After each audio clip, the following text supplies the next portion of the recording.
Hi everyone, welcome back to my channel. It's been a long time, I know, and I miss you guys so much, but things have been so busy.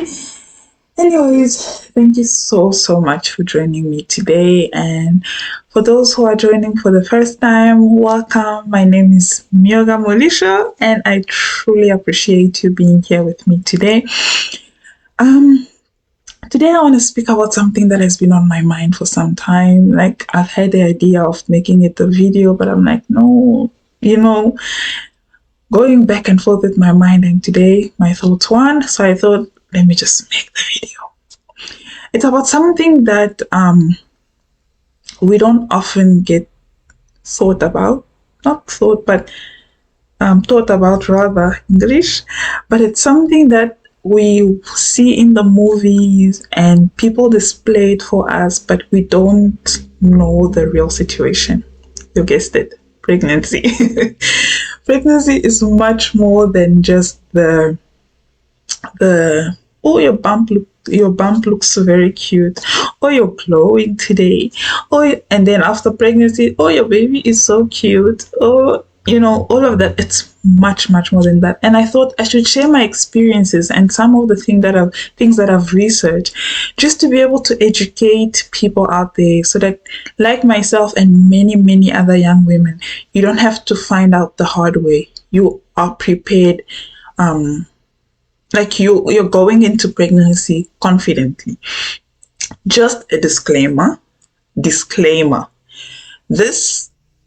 experience that I'm going to share is different for every single person. What I went through when I was pregnant is not necessarily what you're going through when you're pregnant now, or when you were pregnant, or when you're going to be pregnant. Just a disclaimer. Pregnancy is very different on different people. So not everyone is going to have the same experiences. So just bear that in mind as you listen. As usual, don't forget to like, subscribe, and share, so that the next person don't have to feel so lonely or just going through pregnancy without knowing anything at all. One thing that I wanted to share the most is, I'm going to do a 3-part video, this being part 1, where this part speaks about the actual pregnancy. The second part speaks about childbirth, and then the last part will speak about postpartum. So what happened after pregnancy.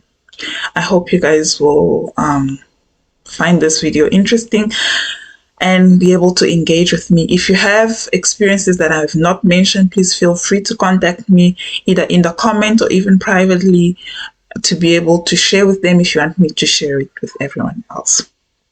So, the not so glamorous phase of pregnancy. Sorry, I have my notes. Number 1, morning sickness. We've all seen in movies, like, people have morning sickness in the morning, like, oh, I don't feel so well, throw up or nausea or whatever. But morning sickness, the name is very deceitful. Morning sickness is not just in the morning, it actually carries throughout the day. And it differs from person to person. Like, I know people who, or the majority is those who experience morning sickness, throw up all the time. Whereas for me, I just felt nauseated all the time. Whatever smell like, anything basically just made me feel bad, but nothing came out. So don't expect to just throw up all the time. You may just feel sick, but nothing is coming out, right? So morning sickness is also not just, the glamorous way we've seen on TV. It's much more than that. It goes throughout the day. Any smell, any food can throw you off. In some cases, it gets so bad that the mother-to-be has to be hospitalized because she cannot stomach anything. Everything she eats just comes out, and it's not good when you're pregnant to not be able to get the vitamins. And the folic acid tablets that they give you, that you have to take every day, you have folic acid, and you have how many parents? I forgot the second one. it's two, the iron tablet. Is it the same thing? Anyways, you have to take two tablets every single day. You cannot miss a day. It helps with the development of the baby, like the brain development, and it also helps you get enough iron because you don't get it enough. Although you do get it in food, but it's not enough, so you need something to supplement. I learned that at the hospital when I was pregnant. Anyways, the second thing, fatigue. You are tired consistently. Your pregnancy hormones are going left, right, up and down, center, whatever. So you are always tired. You're emotionally tired. Everything is just changing and it's exhausting. But unfortunately, you're not able to like catch up on sleep. So you always like, you feel like you're always owing sleep at all. Like you'll sleep for 2 hours during the day and you wake up worse than you were. That was my situation. I slept a lot when I was pregnant, during the day, especially because at night it was hard for me to sleep, especially when the baby grew bigger. It was uncomfortable. I had cramps both sides. I'll talk about cramps later. Anyways, then we have mood swings. Mood swings are the worst because one moment you're happy, the next morning you're annoyed, the next you're irritated. You feel everything at once. You feel happy, but you feel sad. Anything just throws you off, and it's so hard for you to be able to like, what is the word I'm looking for? Control these mood swings because you cannot help it. You are anxious about the baby that's coming. What type of mother will you be? How will you take care of the baby? You can barely take care of yourself. There's so many going on in your mind. Financially, am I stable enough? Will I be able to afford this job? It's so much. And so your mood is just going. And because your hormones are also not stable, so everything is just so challenging to maintain. If you're the once very happy, bubbly person, it's difficult to remain that. And then let's speak about swelling and discomfort. So your baby is growing, you're getting bigger, you're not fitting in your clothes. That also makes you, gives you even more mood swings than necessary because you try this on, it's not fitting. Especially like for me, it was my first pregnancy, so I didn't know what to expect because we are not taught your English. We are not taught this at school properly, or our parents. Forget school. Just like it's not spoken about in the open. Like when you go through pregnancy, this is what to expect. You expect this, this, this, this. Of course, they do mention it here and there, but it's not something that you'll be like, okay, this is what I should expect. It comes by surprise. Oh wow, I'm not fitting into this anymore, and then you go through a whole roller coaster of emotions and everything, and your feet swell. In some cases, people get like people's legs swell up a lot. Your nose become double its size, and your head. It's a lot. Like for me, I remember when I was pregnant, if I sat for too long, like an hour or two, but that was towards like the later stage. For people, others it may happen before the time. As I said before, our pregnancies are different. Towards the later stage of my pregnancy, if I sat for an hour or two, just sitting down, my feet will double its size. And for some, I experienced it also briefly where you're no longer, if you're a size 6, you become a size 7, and for it to go back to a size 6, it becomes challenging. I've heard some even stay in the size 7. The foot refused to go back to its normal size. So there's so much to deal with when you're pregnant. So it's more than just the glamorous. And I feel like it should be spoken about often, not to scare people, especially young women or people experiencing pregnancy for the first time, not to scare them, but just so that they know what to expect. If, for instance, you're going through your pregnancy smoothly, you don't have any morning sicknesses, you're like, okay, you know that there's a possibility of me having morning sicknesses. I may throw up, I may not throw up. You know that. Instead of start questioning yourself, is it normal that, like I did when I didn't throw up? I don't throw up normally. I don't even remember the last time I threw up. I was a child, I guess. But there's like when you go through this, you're like, is it normal for me not to throw up? and you start asking Google all this type of questions, and there are some misinformed information. Is it misinformed information that is not true on Google that you can come across as like the first thing, and then you feel completely thrown off. But when you know that you may or may not throw up during your pregnancy, you're confident enough to like, okay, this didn't happen to me, but maybe next pregnancy, if you're planning on having more than one child, next pregnancy it may happen. So you anticipate and you kind of plan for it. What can I take? What can I drink? What can I avoid? And also another thing with morning sickness is like, for me, the first trimester is where I felt nauseated the most, but the second and third trimester, everything was fine. I did not feel that. Of course, there was like lemon. I hated the citrus, the lemon flavor. No, I hated that. The smell, no, I hated that. And I didn't eat chicken. I hated chicken, but I didn't feel the need to throw up or nauseated or, face scrunched up and all of that. No. Some it goes up until the first trimester, others may experience it until the very end. So there's a lot. Another thing is like having so much spit in your mouth unnecessarily. That also happened for me in the first trimester. For others, I've seen people who literally carry his bucket and have to spit all the time. So that's another part of pregnancy that we don't often hear about, or our parents or our aunts and mothers don't speak about. We're just happy that, oh my gosh, you're gonna look so cute with a bump. Oh my gosh, your baby shower. Oh my god, your photo shoot. And then that's it. But you deal with so much more behind the scenes. Another thing, the toilet becomes your best friend. Why? You constantly need to pee. Like, you can go to the toilet and pee, stand up, walk to the door. Before you open the door, you feel like you need to be. No, I'm not lying. This, I experienced it. I experienced it. Like, you pee, you flush, you wash your hand, you go to the door, you need to pee again. So, and it happens not just throughout the day, but at night also, you feel the need to wake up all the time to go and relieve your bladder. And it's not those things where, oh, I can just keep it in until tomorrow. No, you'll end up peeing on the bed. So you have to go and pee. That's another thing that comes with that. Another thing, I forgot to list the points. So I'm just saying another thing. I'm sorry. Heartburn and indigestion. There's a myth. I don't know if this is true or not. If you're having a baby with so much hair, you get a lot of heartburn. I mean, I don't know. My baby had so much hair, so I got heartburn. I don't know how true that is or not, but anything you eat kind of triggered, for me at least, anything I ate triggered heartburn. Sometimes I remember even yogurt triggered heartburn. If I ate rice, I got heartburn.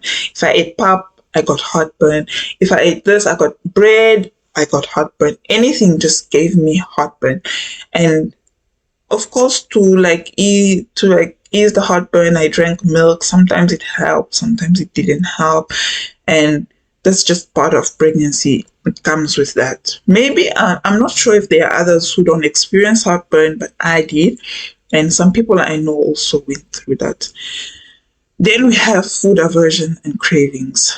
That is the worst. It's like, for me, I was like, I want to eat something, but I don't know what. What do you mean you don't know what?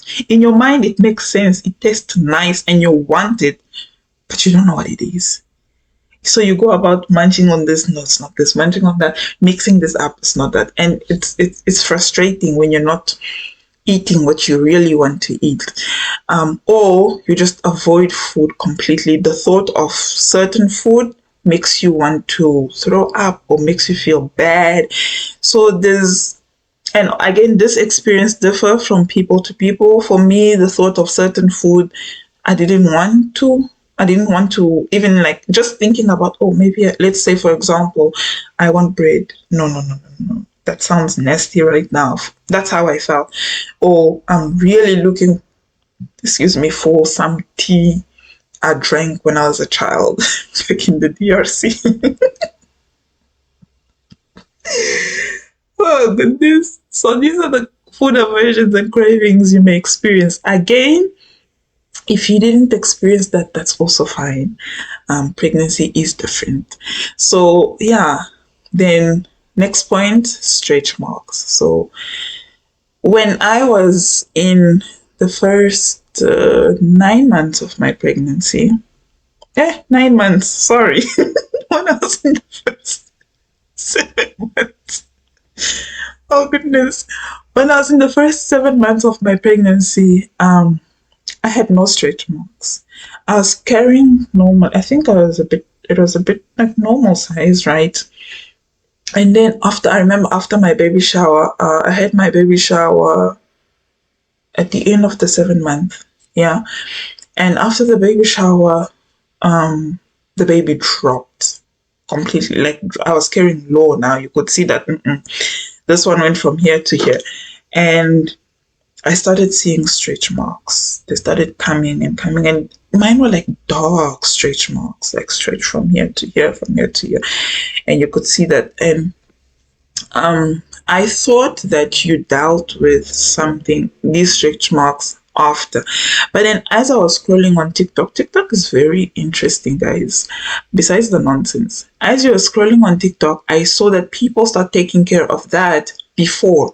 So when the belly start growing, they're applying all these oils to like just take care of the stretch marks, like to avoid it, or I don't know, but to just like take care. Don't wait until you give birth for you to start applying the oils, something like that. Something I also didn't know, that I learned.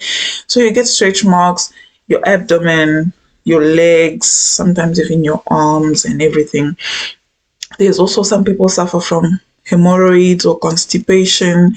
Some goes through gestational diabetes, where you have to change your whole diet.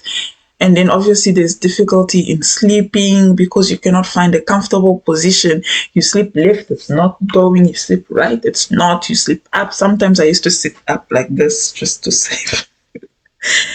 Oh goodness, pregnancy is fun.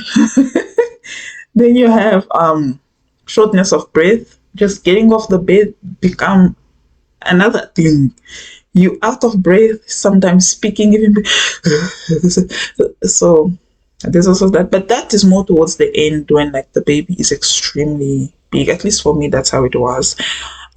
There's pelvic pain because it's preparing to like accommodate for childbirth. So you feel pain, you feel discomfort.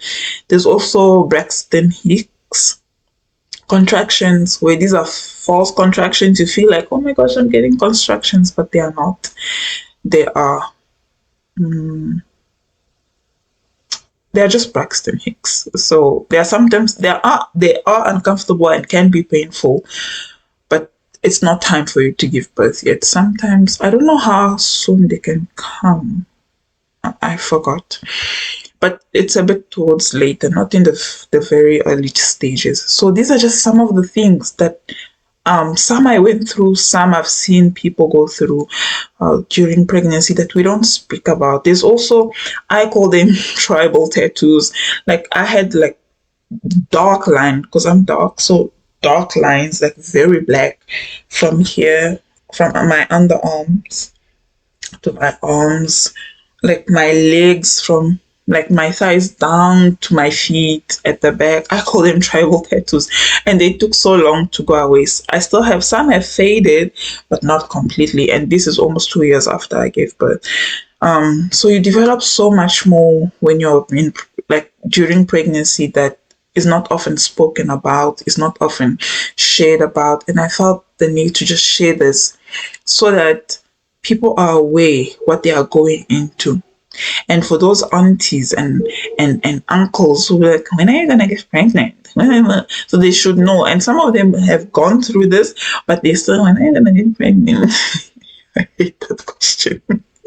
I'm sorry. So that you're just aware that this is what I can expect. Let me prepare for this. Not finding out like some of us while you're during the pregnancy, during the people, yeah, they experiencing and begin questioning and asking Google. Google was my friend. But anyway, again, it's important to note that every pregnancy is unique, and you may or may not go through what I've mentioned, or you may have gone through certain things that I've not mentioned. Either way, it's very important that you have the support that you need, and that you just know, this is what I should expect when going into pregnancy. Knowing really helps you prepare better so that you don't feel alone. You don't feel like no one understands you, which is another thing. You have sometimes you have all the support you need, but you feel like no one is understanding me, maybe because they're not going through what I'm going through right now. So that you reach out to people who can help you. So yeah, that's all I just wanted to share with you guys, and I hope that you find this video as interesting as I did when I was making it, and you are able to come back for the next part. In fact, subscribe while you're at it and share with the person who may need to really see this video before they fall pregnant. Anyways, I'll see you guys in my next video. Bye bye.